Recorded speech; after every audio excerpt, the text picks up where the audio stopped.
ഇന്നത്തെ കോൺഗ്രസ് നാളത്തെ ബി.ജെ.പി എന്ന ആക്ഷേപത്തിലൂന്നിയുള്ള തിരഞ്ഞെടുപ്പ് പ്രചാരണമായിരുന്നു CPM സജീവമാക്കിയത്.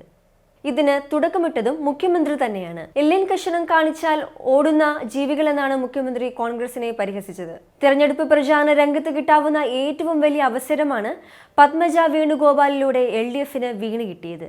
കരുണാകരന്റെ മകൾക്കാകാമെങ്കിൽ ഇനി ആർക്കായിക്കൂടാ എന്നതാണ് CPM ഇതുവരെ ചോദിച്ചത്. മാത്രമല്ല കെ സുധാകരന്റെ മൃദു ഹിന്ദുത്വ നിലപാടുൾപ്പെടെ കോൺഗ്രസ് നേതാക്കളിൽ പലരും BJPയുമായി ബന്ധം വയ്ക്കുന്നുവെന്ന് വർഷങ്ങളായി CPM ആരോപിക്കുന്നുണ്ട്. ദേശീയ തലത്തിൽ 11 മുൻ മുഖ്യമന്ത്രിമാർ ഇപ്പോൾ BJPക്കൊപ്പമാണ്.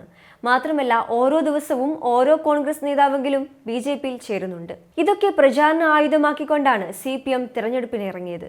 മുഴുനീളൻ ഫ്ലക്സുകളും ബോർഡുകളിലും അടക്കം ഇന്നത്തെ കോൺഗ്രസ് നാളത്തെ BJP എന്ന പരിഹാസവാക്യം ഉന്നയിച്ചുകൊണ്ടാണ് ജനങ്ങളെ സ്വാധീനിക്കാനും തെറ്റിദ്ധരിപ്പിക്കാനും CPM കിണഞ്ഞു പരിശ്രമിച്ചത്. പൗരത്വ വിഷയമടക്കം ന്യൂനപക്ഷങ്ങൾക്കെതിരെ നടക്കുന്ന അതിക്രമങ്ങൾക്കെതിരെ CPM എടുക്കുന്ന നിലപാട്, CPMന്റെ ഫാസിസ്റ്റ് വിരുദ്ധ പോരാട്ടം, ഇതൊക്കെ ന്യൂനപക്ഷങ്ങളെ CPMനോട് അടുപ്പിക്കുന്നുണ്ട്. തെരഞ്ഞെടുപ്പിന് ശേഷം ഇനിയും പല കോൺഗ്രസ് നേതാക്കളും തങ്ങൾക്കൊപ്പം ചേരുമെന്നും BJP നേതാക്കൾ ആവർത്തിക്കുന്നുമുണ്ട്. അതുകൊണ്ട് തന്നെ ഇത് നിർണായക തിരഞ്ഞെടുപ്പാണെന്നും കോൺഗ്രസിന് വോട്ട് ചെയ്താൽ അവർ ഏത് സമയത്തും കാലുമാറുമെന്നുമൊക്കെ CPM വലിയ രീതിയിൽ ആരോപണങ്ങൾ ഉന്നയിച്ചതൊക്കെ നമുക്കറിയാം. ഇങ്ങനെ കോൺഗ്രസിന്റെ പ്രതിച്ഛായയ്ക്ക് മങ്ങലേൽപ്പിക്കുന്ന രീതിയിലുള്ള പ്രചാരണങ്ങളാണ് LDFന്റെ ഭാഗത്തു നിന്നും ഉണ്ടായത്. അതൊക്കെ ശരി തന്നെയാണ്. കോൺഗ്രസിൽ നിന്നും അപ്രതീക്ഷിതമായി പല നേതാക്കളും BJPയിലേക്ക് പോയ കഥകളൊക്കെയുണ്ട്. മുതിർന്ന കോൺഗ്രസ് നേതാവ് AK ആന്റണിയുടെ മകൻ അനിൽ K ആന്റണിയും കെ കരുണാകരന്റെ മകൾ പത്മജ വേണുഗോപാലും അടക്കം തിരഞ്ഞെടുപ്പിന് മുൻപും ശേഷവും കൂറുമാറി BJPയിൽ ചേർന്ന കോൺഗ്രസ് അംഗങ്ങൾ നിരവധിയാണ്. ഇനിയും മറ്റേതെങ്കിലും നേതാക്കൾ BJPയിലേക്ക് ചേർന്നു എന്ന് പറഞ്ഞാലും അതിൽ അതിശയിക്കാൻ പ്രത്യേകിച്ചൊന്നും ഉണ്ടാകില്ല. പക്ഷേ കുറെ നാളുകളായി കേരളം ചർച്ച ചെയ്യുന്ന വിഷയം ഇതൊന്നുമല്ല. EP ജയരാജൻ വിവാദത്തിൽ നേറിപ്പുകഞ്ഞിരിക്കുകയാണ് ഇടതുമുന്നണി. മുന്നണിയുടെ പ്രതിച്ഛായയെ തന്നെ ബാധിച്ച ഒരു വിഷയമാണിത്.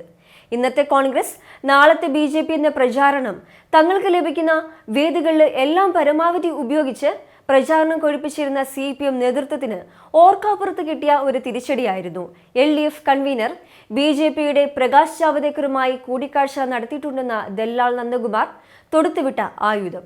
BJP പ്രവേശനത്തിനായി EP തന്നോടത്ത് ചർച്ച നടത്തിയെന്നുള്ള BJP വൈസ് പ്രസിഡന്റ് ശോഭാ സുരേന്ദ്രന്റെ വെളിപ്പെടുത്തലും വലിയ പ്രതിരോധത്തിലേക്കാണ് CPMനെ നയിച്ചത്. ജാവദേക്കറെ കണ്ടു എന്ന കാര്യം EPയും സമ്മതിച്ചതാണ്.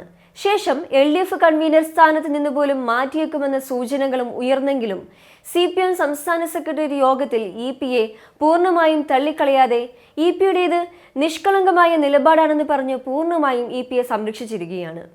അതേപോലെ ദേവികുളം മുൻ MLA S രാജേന്ദ്രൻ BJPയിലേക്ക് ചേരാനായി പ്രകാശ് ജാവദേക്കറുടെ ഡൽഹിയിലെ വസതിയിലെത്തി കൂടിക്കാഴ്ച നടത്തിയെന്ന് റിപ്പോർട്ട് വന്നിരുന്നു. കഴിഞ്ഞ നിയമസഭാ തിരഞ്ഞെടുപ്പിൽ LDF സ്ഥാനാർത്ഥിയായിരുന്ന A രാജയെ തോൽപ്പിക്കാൻ ശ്രമിച്ചു എന്ന് ആരോപിച്ചാണ് രാജേന്ദ്രനെ CPMൽ നിന്ന് സസ്പെൻഡ് ചെയ്തത്. സസ്പെൻഷന്റെ കാലാവധി കഴിഞ്ഞെങ്കിലും രാജേന്ദ്രന് പാർട്ടി അംഗത്വം പുതുക്കി നൽകിയിരുന്നില്ല. ഇതിൽ അതൃപ്തി പ്രകടിപ്പിച്ചാണ് രാജേന്ദ്രൻ BJPയിൽ ചേരുന്നു എന്ന നിലപാട് സ്വീകരിച്ചത്. പക്ഷേ ഇതിൽ പ്രധാനപ്പെട്ട കാര്യം രാജേന്ദ്രൻ BJPയിൽ ചേരുന്നു എന്ന അഭ്യൂഹം പരന്നപ്പോൾ തന്നെ അങ്ങനെ ഒരു സാഹചര്യം ഒഴിവാക്കി പാർട്ടിയുടെ മാനം രക്ഷിക്കാൻ CPM ശ്രമിച്ചു എന്നതാണ്.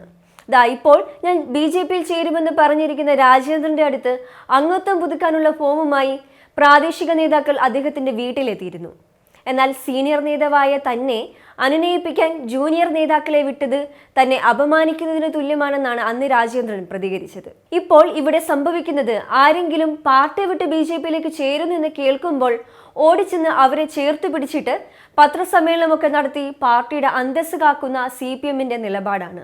രാജേന്ദ്രൻ CPMൽ ചേരുമെന്ന് കരുതിയില്ലെന്നാണ് ഇടുക്കിയിലെ CPM നേതാവും മുൻ മന്ത്രിയുമായ MM മണി പറഞ്ഞത്. ഇതേ കാര്യം തന്നെ EP ജയരാജൻ വിഷയത്തിലും സംഭവിച്ചത്. രാഷ്ട്രീയ നേതാക്കൾ മറ്റു പാർട്ടികളിൽ നിന്നുള്ള എതിരാളികളെ കാണുന്നത് വളരെ സാധാരണമാണെന്നാണ് പാർട്ടി പറഞ്ഞത്.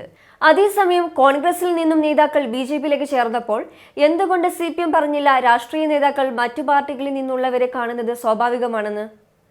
സ്വന്തം പാർട്ടിയിൽ അങ്ങനെ ഒരു പ്രശ്നം ഉടലെടുത്തപ്പോൾ അതിനെ ന്യായീകരിച്ച് EP തെറ്റൊന്നും ചെയ്തിട്ടില്ല, നിഷ്കളങ്കനാണെന്ന് പാർട്ടി പറഞ്ഞതിൽ എന്തന്തസ്സത്താണുള്ളത്? ജയരാജനെ വേദനിപ്പിക്കുന്നതോ അലോസരപ്പെടുത്തുന്നതോ ആയ ഒരു നടപടിയും CPI നേതൃത്വം സ്വീകരിക്കില്ല എന്നാണ് സുധാകരൻ ഇതിനോട് പ്രതികരിച്ചത്.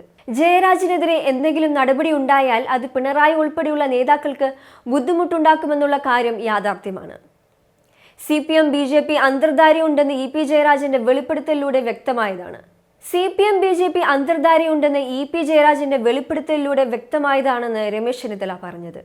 മുഖ്യമന്ത്രി അറിയാതെ അദ്ദേഹം ചർച്ചയ്ക്ക് പോകില്ല എന്നുള്ള കടുത്ത ആക്ഷേപമാണ് അദ്ദേഹം ഉന്നയിച്ചത്. പലപ്പോഴും EP ജയരാജൻ വിവാദപരമായ പല കാര്യങ്ങളിൽ ഇടപെട്ട് പാർട്ടിയെ വെട്ടിലാക്കിയിട്ടുണ്ട്. CPMന്റെ പതിവ് ശൈലി അനുസരിച്ച് പാർട്ടിയിൽ നിന്ന് അദ്ദേഹത്തെ പണ്ടേ പുറത്താക്കിയേനെ. എന്നാൽ പാർട്ടിയുടെ മാനം കാക്കാനും ഈ തെരഞ്ഞെടുപ്പ് സമയത്ത് മറ്റൊരു വിവാദത്തിലേക്ക് പാർട്ടിയെ തള്ളിവിടാതെ പാർട്ടിക്ക് ഒരു കുഴപ്പവുമില്ല, എല്ലാം ഭദ്രമാണെന്ന് പറഞ്ഞ് ജനത്തെ തെറ്റിദ്ധരിപ്പിക്കാനുമുള്ള ശ്രമങ്ങളാണ് ഇപ്പോൾ നടക്കുന്നത്.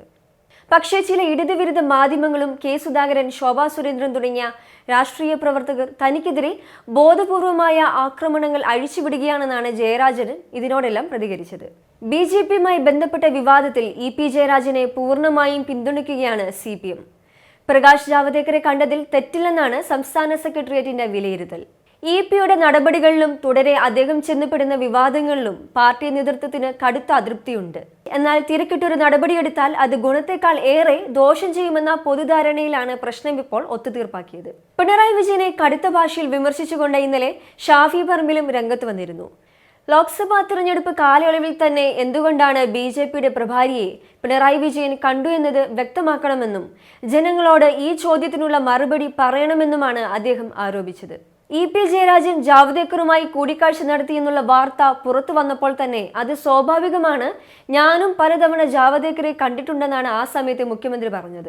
ഷാഫിയുടെ ഈ ആരോപണങ്ങൾക്ക് കൃത്യമായ ഉത്തരം പറയാൻ കഴിയാത്തവർ തന്റെ മേൽ വർഗീയ ചാപ്പ കുത്തിവയ്ക്കേണ്ട കാര്യമില്ല എന്നും അതുകൊണ്ടൊന്നും കേരളത്തിലെ ജനങ്ങൾ ചോദ്യങ്ങൾ അവസാനിപ്പിക്കില്ല എന്നും ഷാഫി പറമ്പിൽ പറഞ്ഞു. S രാജേന്ദ്രനെ തുടക്കത്തിൽ CPM ചേർത്ത് പിടിച്ച് BJPയിലേക്ക് പോകാതെ തടഞ്ഞ് ആ വിവാദം അവസാനിപ്പിച്ചെങ്കിലും കുറച്ചുനാൾ കൂടെ കാത്തിരിക്കും, പിന്നെ തീരുമാനമെടുക്കും BJPയിലേക്ക് പോകണോ പോകണ്ടായോ എന്നുള്ള കാര്യമാണ് പുതുതായി ആരോപിച്ച് ഇപ്പോൾ രാജേന്ദ്രൻ രംഗത്തെത്തിയിട്ടുള്ളത്. BJPയിലേക്ക് ചേരുമെന്നുള്ള കാര്യം പൂർണ്ണമായും അദ്ദേഹം തള്ളിക്കളഞ്ഞിട്ടില്ല. രാജേന്ദ്രന്റെ ഈ ഒരു പ്രസ്താവനയ്ക്ക് പുറമെ CPM അദ്ദേഹത്തെ ഏത് വിധേനയും ചേർത്ത് പിടിക്കാൻ ഇനി എന്തൊക്കെ തന്ത്രങ്ങൾ മെനയുമെന്ന് നമുക്ക് കണ്ടറിയാം.